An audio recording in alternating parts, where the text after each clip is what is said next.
जो धतूरा होता है ना, दर्शन करें धतूरे के, कांटे कांटे सा होता है धतूरा, तो वो धतूरे के साथ में बाबा शूल धारण करते हैं, बेलपत्री के शूल को। ये बहुत बहुत आनंदमय कथा है महाराज जी। जिसके जीवन में हमेशा कांटे ही मिले हैं, बेटी बड़ी हुई तो घर में मायके में दुख देखा, और मायके से गई ससुराल में तो ससुराल में दुख देखा, ससुराल में भी दुख देखने के बाद में भी पति को बहुत कुछ काम खुलवाया, बहुत धंधे खुलवाए, नौकरी लगवाई, पर वो पति बार बार छोड़ कर आ गया, बार बार तकलीफ भोग रहा है, बार बार कष्ट भोग रहा है। फिर थोड़े दिन काम करता है, थोड़े दिन छूट जाता है, फिर व्यापार में बढ़ता है, फिर छूट जाता है, फिर कोई दुकान खुलवाई, थोड़े दिन अच्छी चली, फिर वापस वहीं घर पर आकर बैठ गया, अर्थात उसके जीवन में वो शूलता चल रही है।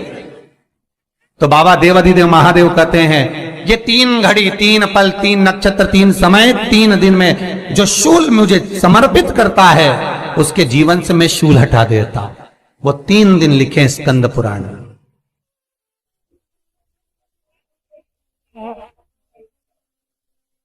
महाराज बैसाख महीने में जो प्रदोष आती है, बैसाख के महीने में बहुत ध्यान से सुनना भाई, जो अपनी जिंदगी से बहुत तंग आ गए हो, परेशान हो गए हो, कष्टमय जीवन जी रहे हो, बहुत दुखी हो गए हो, उनके लिए ये स्कंद पुराण का चरित्र फिर मिले ना मिले, आप प्रेम से सुन लो भाव से। पहला, बैसाख महीने की प्रदोष, चाहे वो शनिचरी प्रदोष हो, चाहे रविवार की हो, सोमवार की हो, मंगल की हो, बुधवार की हो, गुरुवार की हो, शुक्रवार की हो, शनिवार की हो, कोई भी वार की हो, पर बैसाख महीने की प्रदोष, प्रदोष काल में शाम का समय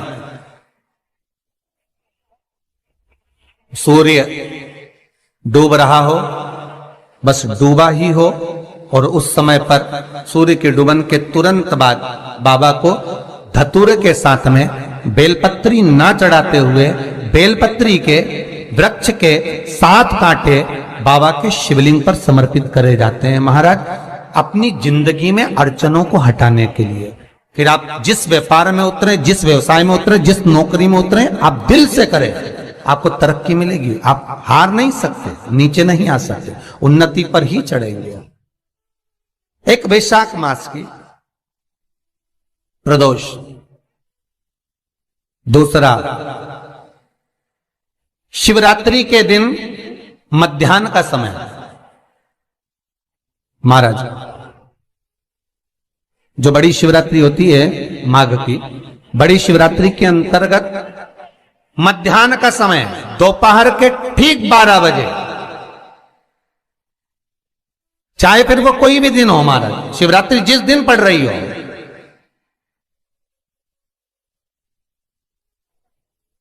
उस दिन भी धतूरे के साथ बाबा को 7 कांटे बेलपत्री के वृक्ष के समर्पित होते हैं महाराज। इसमें आप ये वाले जो कांटे हैं, जो शिवरात्रि के दोपहर 12 बजे वाले हैं, अगर कोई मदिरा पीने वाला हो, व्यसन में डूबने वाला हो, कोई जुआ खेलने वाला हो, कोई गलत वैश्यावृत्ति करने वाला, या अपने मार्ग से विचलित कोई व्यक्ति है, उसके लिए भी ये कांटे बहुत काम आते हैं महाराज।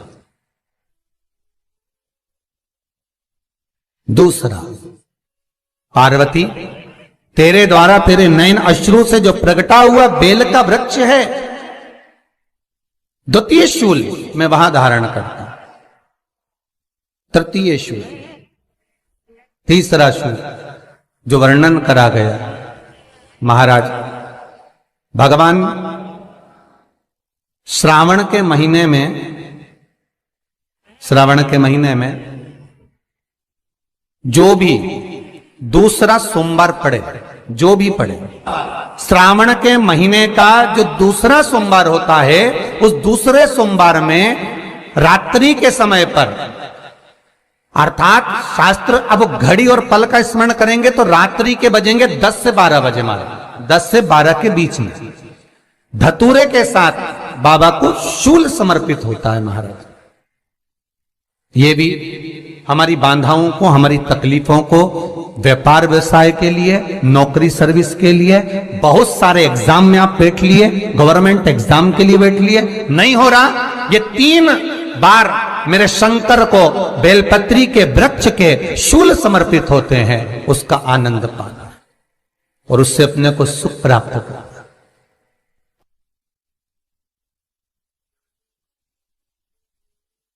कि बाबा भोलेनाथ जी के नयन अश्रु से जो प्रकट हुआ वो रुद्राक्ष का पौधा है, माता पार्वती के नयन अश्रु से जो प्रकट हुआ वो बेलपत्री का पौधा है, और उमा और महेश, जिस महेश के वंशज हैं महेश्वरी, जिनकी 12 खाम प्रगटी है भगवान महेश के द्वारा,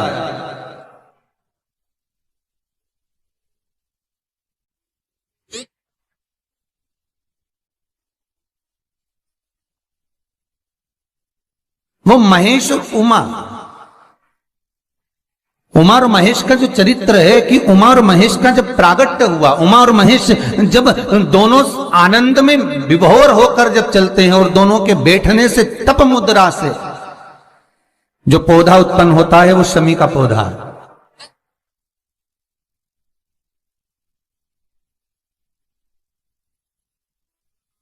शमी का पौधा।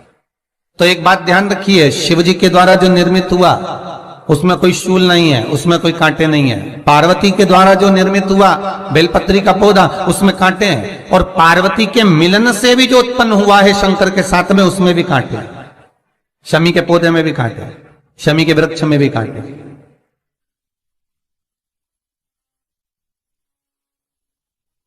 तो पार्वती जी स्कंद पुराण में एक प्रश्न कर रही हैं भोलेनाथ जी से कि प्रभु मुझे ये बताओ कि आपके द्वारा जो निर्मित हुआ उसमें शूलता नहीं है,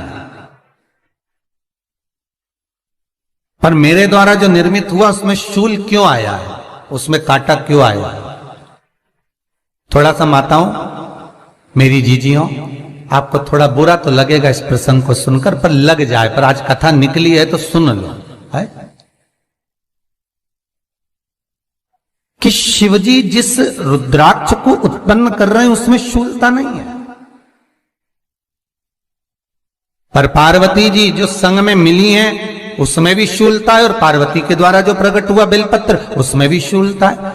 तो भगवान महादेव बोलते हैं पार्वती, मैं तुझे कुछ कहूं और कहने पर तुझे तेरे हृदय में कोई बात चुभे, शूल लगे तो मुझे ठीक नहीं लगेगा। नहीं नहीं नहीं, आप कहिए प्रभु, मैं सुनने के लिए तैयार हूं, आप तो बोलो कि कारण क्या है।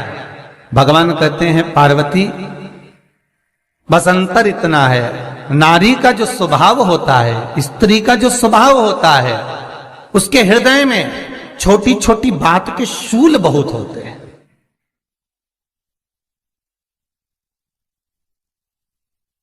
जेठानी ने ये कह दिया, देवरानी ने ये कह दिया, तुम्हारी मम्मी ये बोल दी, तुम्हारे पापा ने ये कह दिया, तुम्हारी बहनों ने ये कह दिया, तुम्हारे भाई ने ये कह दिया, तुम्हारे रिश्तेदार ने ये बोल दिया। ये नारी के भीतर ये शूलता रहती है।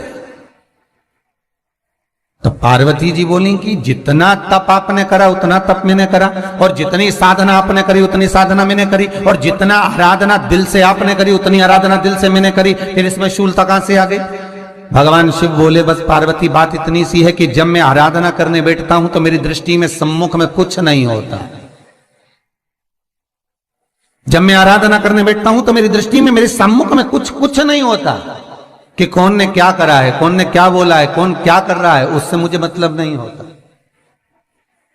उससे मुझे कोई मतलब नहीं। पर पार्वती, जब तू आराधना करने भी बैठती है ना, तो तेरी चित्त वृत्ति में कहीं ना कहीं किसी ना किसी रूप में कोई शूल आ ही जाता है।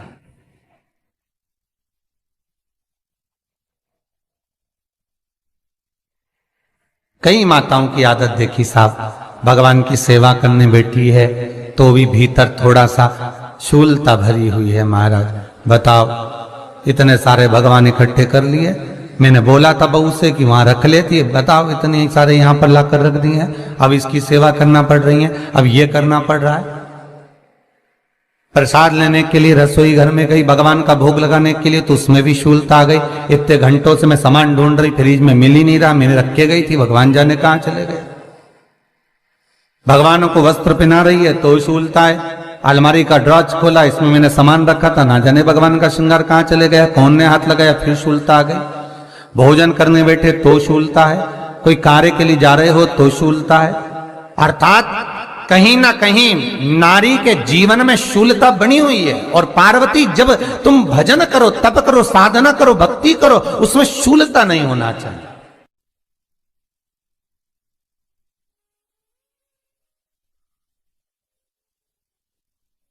पार्वती जी ने कहा, भोलेनाथ, तो क्या आप मुझे स्वीकार नहीं करेंगे बेलपत्री के रूप में? क्या मुझे स्वीकार नहीं करेंगे शमीपत्र के रूप में?